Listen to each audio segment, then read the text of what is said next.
श्री कृष्ण गोविंद हरि मुरारी, हे नाथ नारायण वासुदेव। पितुमात स्वामी सखा हमारे, पितुमात स्वामी सखा हमारे, कि हे नाथ नारायण वासुदेव, हे नाथ नारायण वासुदेव। जय श्री कृष्ण। राधे राधे।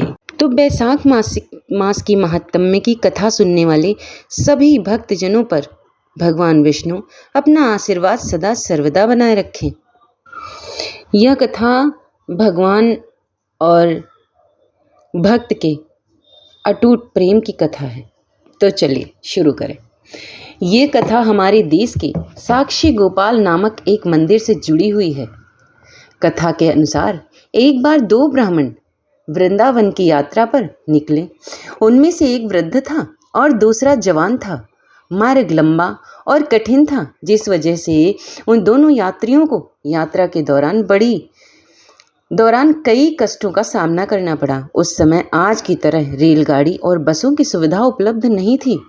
यात्रा के दौरान युवा ब्राह्मण ने वृद्ध व्यक्ति की बहुत मदद की, जिसकी वजह से वृंदावन पहुंचकर उस ब्राह्मण ने कृतज्ञता जताते हुए कहा कि हे युवक, तुमने मेरी खूब सेवा की है।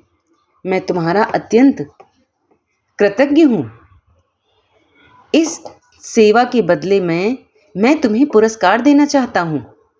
पर उस युवा ब्राह्मण ने पुरस्कार लेने से मना कर दिया, जिसके बाद वृद्ध व्यक्ति हठ करने लगा।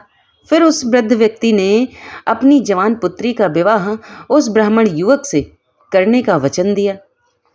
ब्राह्मण युवक ने वृद्ध व्यक्ति को समझाया कि ऐसा नहीं करें, क्योंकि आप बहुत अमीर और मैं बड़ा ही गरीब ब्राह्मण हूँ। फिर भी वृद्ध व्यक्ति अपनी हठ पर अड़ा रहा और फिर कुछ दिन तक वृंदावन में रहने के बाद दोनों घर लौट आए। वृद्ध व्यक्ति ने सारी बातें घर पर आकर बताई कि उसने अपनी बेटी का विवाह एक ब्राह्मण से तय कर दिया, पर पत्नी को ये बात मंजूर नहीं थी।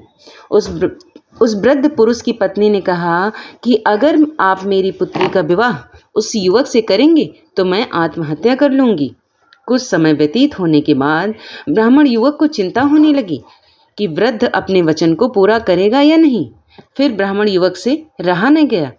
उसने वृद्ध ब्राह्मण के पास जाकर उसको अपना वचन याद करवाया। वो वृद्ध पुरुष मौन रहा और उसे डर था कि वो अपनी बेटी का विवाह इससे करवाता है तो उसकी पत्नी अपनी जान दे देगी। वृद्ध पुरुष ने कोई उत्तर नहीं दिया। तब ब्राह्मण युवक ने उसका दिया हुआ वचन याद करवाने लगा।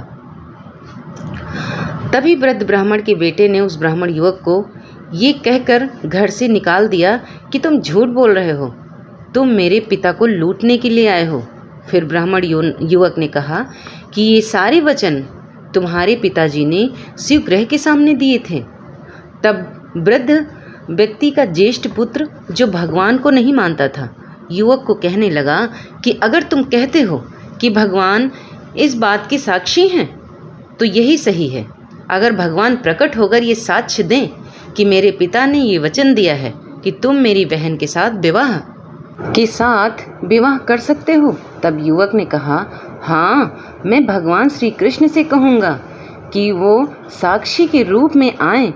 उसे भगवान श्री कृष्ण पर पूरा विश्वास था कि भगवान श्री कृष्ण उसके लिए वृंदावन से जरूर आए। फिर अचानक वृंदावन की मूर्ति से आवाज़ सुनाई दी कि मैं तुम्हारे साथ कैसे चल सकता हूँ, मैं तो मात्र एक मूर्ति हूँ। तब उस युवक ने कहा कि जब मूर्ति बात कर सकती है तो साथ भी चल सकती है। तब भगवान श्री कृष्ण ने युवक के समक्ष एक शर्त रख दी कि तुम मुझे किसी भी दिशा में ले जाना, मगर तुम पीछे पलट कर नहीं देखोगे। तुम सिर्फ मेरे नुपुरों की ध्वनि से ही ये जान सकोगे कि मैं तुम्हारे पीछे आ रहा हूँ। युवक ने उनकी बात मान ली और वह वृंदावन चल पड़े। जिस नगर में जाना था वहां पहुंचने के बाद युवक को नुपुरों की ध्वनि आनी बंद हो गई।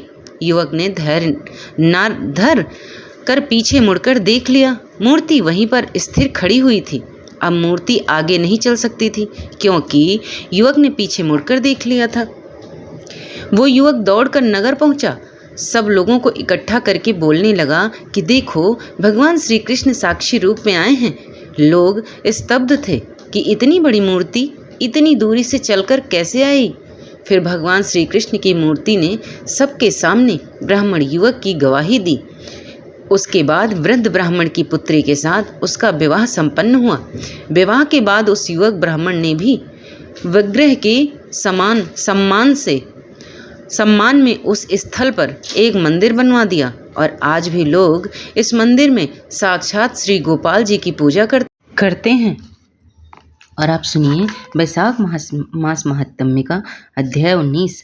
अब सुनिए, शंख मुनि की कही हुई यह बात सुनकर व्याध ने पुनः पूछा, ब्राह्मण, यह प्राण जब इतना महान, प्रभावशाली और इस संपूर्ण जगत का गुरु एवं ईश्वर है, तब लोक में इसकी महिमा क्यों नहीं प्रसिद्ध है? शंख ने कहा, पहले की बात है, प्राण अश्वमेध यज्ञों द्वारा अनामय भगवान नारायण का यजन करने के लिए गंगा के तट पर प्रसन्नता पूर्वक गया। अनेक मुनिगणों के साथ उसने फलों के द्वारा पृथ्वी का शोधन किया। उस समय वहाँ समाधि में स्थित हुए पर महात्मा कट्व बाबी की मिट्टी में छुपे हुए बैठे थे। हल जोतने पर बाबी गिर जाने से वे बाहर निकल आए और क्रोधपूर्वक देखकर सामने खड़े हुए महाप्रभु प्राण को शाप देते हुए बोले, देवीश्वर, आज से लेकर आपकी महिमा तीनों लोकों में, विशेषता भूलोक में प्रसिद्ध न होगी। हाँ, आपके अवतार तीनों लोकों में विख्यात होंगे। व्याध, तभी से संसार में महाप्रभु प्राण की महिमा प्रसिद्ध नहीं हुई। भूलोक में तो उसकी ख्याति विशेष रूप से नहीं है। व्याध ने पूछा, महामते, भगवान विष्णु के रचे हुए करोड़ों एवं सहस्त्रों सनातन जीव नाना मार्ग पर चलने और भिन्न भिन्न कर्म करने वाले दिखाई देते हैं। इन सब का एक सा संबंध स्वभाव क्यों नहीं है? यह सब विस्तार पूर्वक बतलाइए।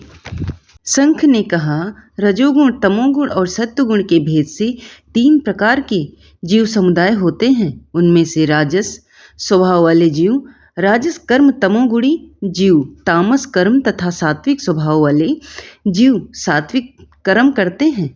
कभी कभी संसार में इनके गुणों में विषमता भी होती है। उसी से वे ऊंच और नीच कर्म करते हुए तदनुसार फल के भागी होते हैं। कभी सुख, कभी दुख और कभी दोनों को ही वे मनुष्य गुणों की विषमता से प्राप्त करते हैं। प्रकृति में स्थित होने पर जीव इन तीनों गुणों से बनते हैं। गुण और कर्मों के अनुसार उनके कर्मों का भिन्न भिन्न फल होता है।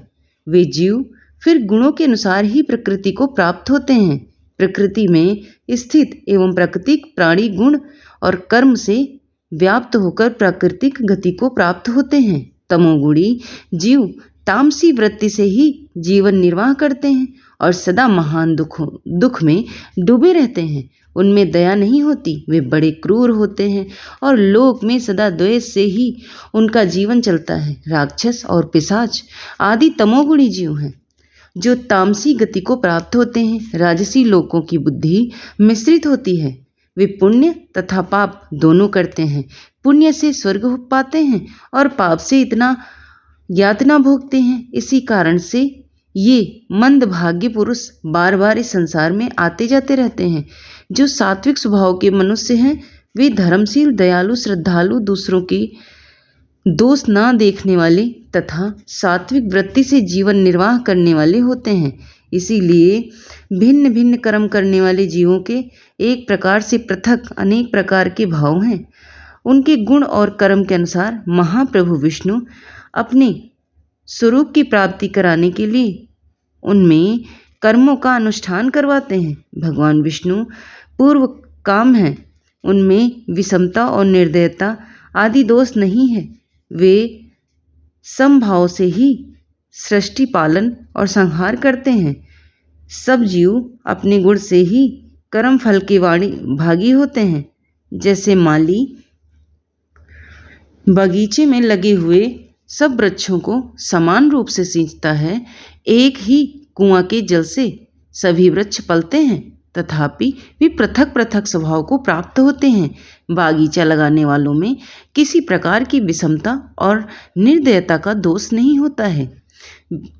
देवाधिदेव भगवान विष्णु का एक यह निमेष ब्रह्मा जी के द्वारा कल्प के समान माना गया है। ब्रह्मा कल्प के अंत में देवाधिदेव शिरोमणि भगवान विष्णु का उन्मेष होता है, अर्थात वे आंखें खोलकर देखते हैं। जब तक निमेष रहता है तब तक प्रलय है। निमेष के अंत में भगवान अपने उदर में स्थित संपूर्ण लोकों की सृष्टि करने की इच्छा करते हैं। सृष्टि की इच्छा होने पर भगवान अपने उदर में स्थित हुए अनेक प्रकार के जीव समूहों को देखते हैं। उनकी कुछ ही से रहते हुए भी संपूर्ण जीव उनके ध्यान में स्थित होते हैं, अर्थात कौन जीव कहाँ किस रूप में, इसकी स्तुति भगवान को सदा बनी रहती है। भगवान विष्णु चतुर्व्यूह स्वरूप हैं। वे उन्मेष काल के प्रथम भाग में ही चतुर्व्यूह रूप में प्रकट हो व्यूहगामी वासुदेव रूप से महात्माओं में से किसी को सामुच्य साधक तत्वज्ञान, किसी को सारूप्य, किसी को समीप्य और किसी को सालोक्य प्रदान करते हैं। फिर अनिरुद्ध ही मूर्ति के वश में स्थित हुए संपूर्ण लोकों को देखते हैं। देखकर उन्हें प्रद्युम्न मूर्ति के वश में होते हैं और सृष्टि करने का संकल्प करते हैं। भगवान श्री हरि ने पूर्ण गुण वाले वासुदेव आदि 4 व्यूहों के द्वारा क्रमशः माया, जया, कृति और शांति को स्वयं स्वीकार किया है। उनसे संयुक्त चतुर्व्यूहात्मक महाविष्णु ने पूर्व काम होकर भी भिन्न भिन्न कर्म और व्यासना वाले लोकों की सृष्टि की है। उन्मेष काल का अंत होने पर भगवान विष्णु पुनः योग माया का आश्रय लेकर व्यूहगामी संकरण स्वरूप से इस चराचर जगत का संहार करते हैं। इस प्रकार महात्मा विष्णु का यह सब चिंतन करने योग्य है कार्य बतलाया गया है, जो ब्रह्मा आदि योग से संपन्न पुरुषों के लिए भी अचित्त एवं दुर्विभाव है। व्याध ने पूछा, मुनि, भारत धर्म कौन कौन से हैं और किनके द्वारा भगवान विष्णु प्रसन्न होते हैं? शंख ने कहा, जिससे अंतःकरण की शुद्धि होती है, जो साधु पुरुषों का उपकार करने वाले हैं तथा जिसकी किसी ने भी निंदा नहीं की, उसे तुम सात्विक धर्म समझो। वेदों और स्मृतियों में बताए हुए धर्म का निष्काम भाव से पालन किया जाए तथा वह लोक से विरुद्ध न हो तो उसे भी सात्विक धर्म जानना चाहिए। वर्ण और आश्रम विभाग के अनुसार जो 4 प्रकार के धर्म हैं, वे सभी नित्य, नैमित्तिक और काम भेद से 3 प्रकार के माने गए हैं। वे सभी अपने अपने कर्म, वर्ण और आश्रम के धर्म जब भगवान विष्णु को समर्पित कर दिए जाते हैं तब उन्हें सात्विक धर्म जानना चाहिए। वे सात्विक धर्म ही मंगलमय भागवत धर्म है। अन्य देवताओं की प्रीतियों के लिए सकाम भाव से किए जाने वाले धर्म राजस माने गए हैं। यक्ष, राक्षस, पिशाच आदि के उद्देश्य से किए जाने वाले लोक निष्ठुर, हिंसात्मक, निंदित कर्मों का तामस धर्म कहा गया है। जो सत्वगुण में स्थित हो, भगवान विष्णु को प्रसन्नता करने वाले शुभ कारक सात्विक धर्मों का सदा निष्काम भाव से अनुष्ठान करते हैं, वे भागवत विष्णु भक्त माने गए हैं। जिनका चित्त सदा भगवान विष्णु में लगा रहता है, जिनकी जिह्वा पर भगवान का नाम और जिनके हृदय में भगवान के चरण विराजमान हैं, वे भागवत कहे गए हैं। जो सदाचार परायण, सबका उपकार करने वाले और सदैव ममता से रहित हैं, वे भागवत माने गए हैं। जो सदा भगवान विष्णु के भजन में लगे रहते हैं उन्हें भागवत कहा गया। उन भागवत महात्माओं को जो धर्म नित्य मान्य है, जो भगवान विष्णु को प्रिय है तथा वेदों और स्मृतियों में जिनका प्रतिपादन किया गया है, वे ही सनातन धर्म माने गए हैं। जिनका चित्त विषयों में आसक्त है, उनका सब देशों में घूमना, सब कर्मों को देखना और सब धर्मों को सुनना कुछ भी लाभकारक नहीं है। साधु पुरुषों का मन साधु महात्माओं के दर्शन से पिघल जाता है। निष्काम पुरुषों द्वारा श्रद्धापूर्वक जिसका सेवन किया जाता है तथा जो भगवान विष्णु को सदा ही प्रिय है, वह भागवत धर्म माना गया है। तो प्रिय भक्तजनों, आज की कथा यहीं पर समाप्त होती है और अगर पसंद आ जाए तो चैनल को लाइक शेयर सब्सक्राइब कर लेना। धन्यवाद।